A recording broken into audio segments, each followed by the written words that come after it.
On les retrouve dans l'air, dans les sols et dans les végétaux. L'azote et le phosphore sont deux éléments essentiels pour les plantes.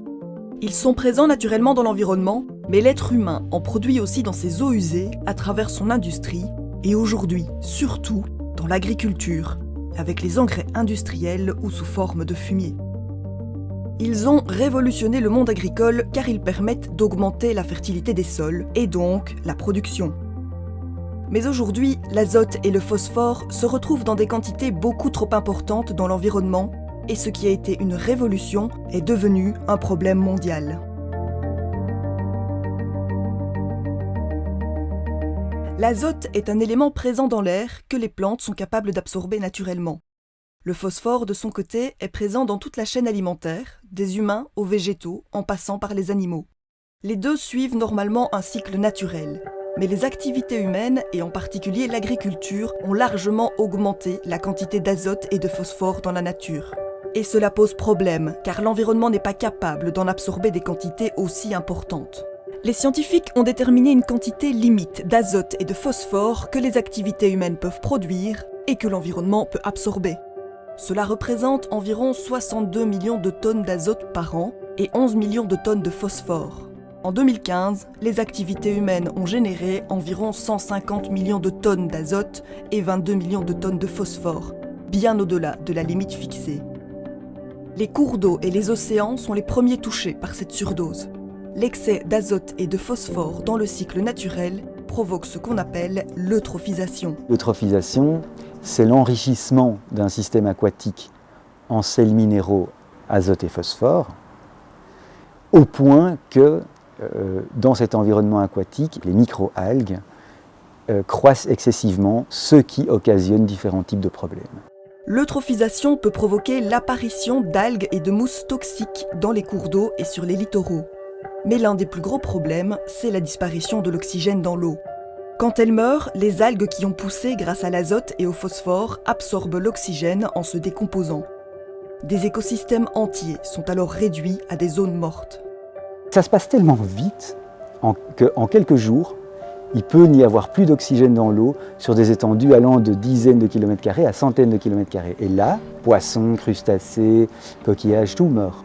En Belgique, c'est le bassin de l'Escaut qui a le plus souffert des surdoses d'azote et de phosphore. L'industrie, l'agriculture et les eaux usées des centres urbains de la région ont presque détruit la vie du fleuve. L'Escaut, à ce point-là, on parle de 94, c'est tout récent, était mort. Il n'y avait plus de vie dans l'Escaut. La bonne nouvelle est que les concentrations d'azote et de phosphore diminuent constamment depuis le début de ce millénaire. De moins en moins de foyers rejettent leurs eaux usées directement dans les fossés et les cours d'eau. L'industrie fait aussi des efforts croissants pour épurer elle-même ou faire épurer ses eaux usées. Le plus grand pollueur de la région de l'Escaut est donc l'agriculture. Avec le traitement des eaux usées, l'Escaut se porte un peu mieux aujourd'hui. Mais cela ne suffit pas pour compenser tous les impacts du secteur agricole. L'élevage intensif, qui produit des quantités massives de fumier, d'engrais, est l'une des principales sources du problème. L'azote et le phosphore épandus sur les cultures ruissellent ensuite dans les cours d'eau lors de fortes pluies et finissent par se jeter dans la mer. À l'embouchure de l'Escaut, en mer du Nord, les zones mortes sont toujours bien présentes. Ce problème est observé dans le monde entier, en Espagne, en Inde ou encore aux États-Unis. Pour les scientifiques, il est nécessaire de revoir le modèle agricole, un changement majeur qui doit être mis en œuvre à tous les niveaux. On ne peut pas s'attendre à ce qu'un problème si global soit réglé par chaque acteur individuellement.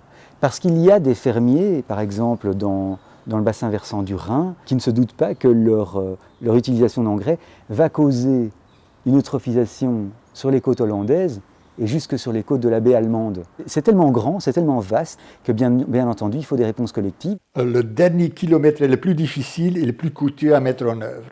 Le secteur agriculteur aujourd'hui a peur de réduire son volume, exprimé par kilo par hectare. Mais on ne peut pas continuer ça à développer indéfiniment. La principale cause du problème est bien identifiée, mais la solution est loin d'être simple. L'action des gouvernements est nécessaire pour amorcer le changement. Chaque citoyen peut également agir, par exemple en mangeant moins de viande. Cela permettrait de réduire peu à peu l'élevage intensif et donc l'excès d'azote et de phosphore dans la nature. Préserver les cycles naturels de l'azote et du phosphore est essentiel pour la bonne santé de l'environnement et donc pour la nôtre.